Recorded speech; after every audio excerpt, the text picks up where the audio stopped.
Barometer के पठन में तेजी से गिरावट किस बात का सूचक है? तूफान का।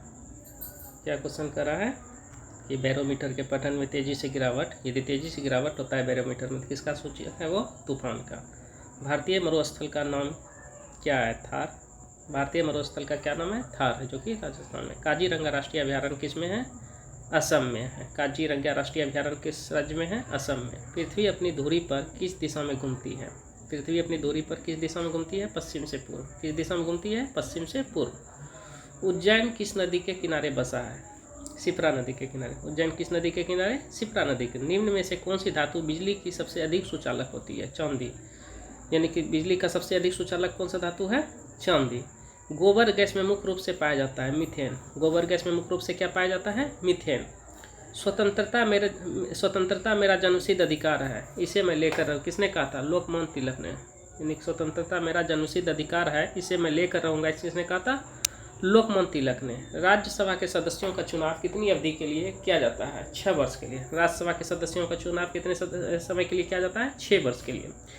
हिंदी भाषा की लिपि कौन सी है? देवनागरी। हिंदी भाषा की लिपि कौन सी है? देवनागरी। हमारी आकाशगंगा का नाम क्या है? दूध मेखला या मिल्की वे। हमारी आकाशगंगा का क्या नाम है? दुग्ध मेखला या मिल्की वे। हिंदी भाषा का पहला समाचार पत्र कौन सा था? उद्दंत मार्तंड। हिंदी भाषा का पहला समाचार पत्र कौन सा था? उद्दंत मार्तंड। तुलसीदास कृत रामचरितमानस हिंदी भाषा की किस बोली में लिखी गई थी? अवधी भाषा में। तुलसीदास कृत रामचरितमानस हिंदी भाषा की किस बोली में लिखी गई थी? अवधी भाषा में।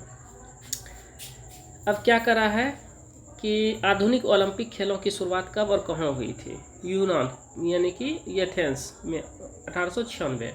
यानी कि आधुनिक ओलंपिक खेलों की शुरुआत कब और कहाँ किया गया था? एथेंस यानी कि जो कि यूनान में बोला जाता है, 1896 में। भारत ने किस खेल में ओलंपिक खेलों में 8 बार स्वर्ण पदक जीता है? तो सबसे ज़्यादा यानी 8 बार स्वर्ण पदक जो जीता है किसमें? हॉकी में। भारत ने आखिरी बार हॉकी में स्वर्ण पदक कहाँ जीता था? 1980 में। ओलंपिक खेलों का आयोजन कितने वर्षों में किया जाता है? 4 वर्षों में। ओलंपिक खेलों का आयोजन कितने वर्षों के बाद होता है? 4 वर्षों में। अंतर्राष्ट्रीय ओलंपिक समिति का मुख्यालय कहाँ है? लुसान, स्विट्जरलैंड में। अंतर्राष्ट्रीय ओलंपिक समिति का मुख्यालय कहाँ स्थित है? लुसान, स्विट्जरलैंड में। 2012 में ओलंपिक खेल कहाँ हुए थे? लंदन में। ओलंपिक ध्वज में कितने गोल हैं? 5। ओलंपिक ध्वज में कितने गोले हैं? 5। एक ओलंपिक में सर्वाधिक स्वर्ण पदक जीतने वाला खिलाड़ी कौन है? Michael Phelps. यानी कि सर्वाधिक स्वर्ण पदक जीतने वाला खिलाड़ी कौन है? एक यानी कि ओलंपिक में माइकल फिलिप्स। अब कह रहा है कौन सी? इसको रहने दीजिए, ये भी रहने दीजिए। अब कह रहा है कौन सी? भारत ने ओलंपिक खेलों में पहली बार किस वर्ष भाग लिया था? 1900 ईस्वी में। भारत ने ओलंपिक खेलों में पहली बार किस वर्ष भाग लिया था? 1900 ईस्वी में। ओलंपिक खेलों में पदक जीतने वाली पहली भारतीय महिला खिलाड़ी कौन थी? कर्णम मल्लेश्वरी।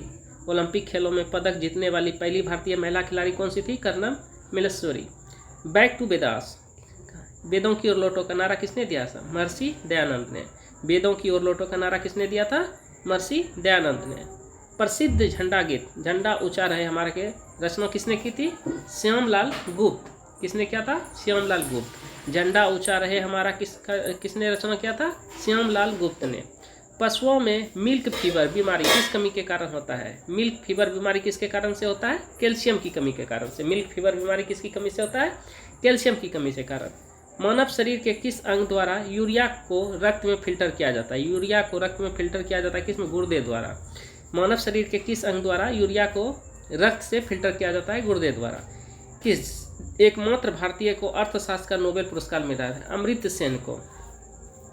किस एकमात्र भारतीय को अर्थशास्त्र में नोबेल पुरस्कार मिला है? अमर्त्य सेन को। भारत रत्न उस्ताद बिस्मिल्लाह खां किस वाद्य यंत्र का वादन विख्यात है? शहनाई। बिस्मिल्लाह खां जो है कौन सा वादन यानी कि यंत्र के लिए विख्यात था? यानी कि शहनाई वो बजाते थे। भारत के अंतिम गवर्नर जनरल कौन थे? सी राजागोपालाचारी। भारत के अंतिम गवर्नर जनरल कौन थे? सी राजगोपालाचारी। कौन थे? सी राजगोपालाचारी। भिलाई इस्पात संयंत्र का निर्माण किस देश के सहयोग से हुआ है? रूस। भिलाई किस देश के सहयोग से हुआ है? रूस। उत्तरी ध्रुव में भारत के अनुसंधान केंद्र का नाम क्या है? हिमाद्री। उत्तरी ध्रुव में कहाँ पे? उत्तरी ध्रुव में भारत के अनुसंधान केंद्र का क्या नाम है? हिमाद्री। विश्व में माउंट एवरेस्ट पर चढ़ने वाली प्रथम महिला कौन थी? जापान की जुनको तबाई। कौन थी? यानी कि प्रथम महिला कौन थी? जुनको तबाई। कहाँ पे? माउंट एवरेस्ट पर चढ़ने वाला। पीलिया किस अंग का रोग है? यानी कि लीवर या यकृत इसी को बोलते हैं। ठीक है, पीलिया किस अंग को रोग है? यकृत या पीलिया। द्रव सभी दिशाओं में समान दाब पारित करता है, यह कथन किस नियम से संबंधित है? पास्कल का नियम। द्रव किस सभी दिशाओं में समान दाब पारित करता है, यह कथन किस नियम से संबंधित है? पास्कल का नियम से। क्लोरोफिल का खनिज घटक क्या है? मैग्नीशियम। क्लोरोफिल का खनिज घटक क्या है? मैग्नीशियम।